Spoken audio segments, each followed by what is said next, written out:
Time கொடுத்தேன்ல, please Ramji எனக்கு நீ ஒரு வாரம் டைம் கொடு அப்படின்னாரு. அப்புறம் சரி சார் அப்படின்னு. அதுக்கப்புறம் ஒரு வாரம் இல்லை 2 நாள் கழிச்சு எனக்கு அழைப்பு வந்தது. நான் அவர்கிட்ட உதவியாளராக பணியாற்றி.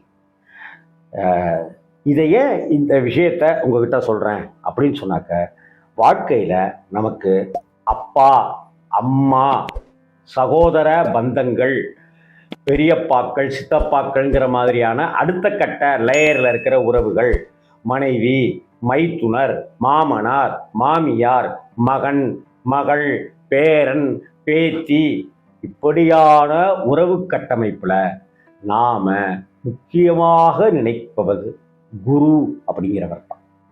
குரு அப்படிங்கிறவர் ஏதோ ஒரு வகையில் நம்மளை தேடி வருவார். அப்படி தேடி வரும்போது நாம் என்ன செய்யணும்? ஒரு சரியான அட்ரஸோடு இருக்கணும். என்னுடைய சரியான அட்ரஸ் அப்படின்னு நான் நினச்ச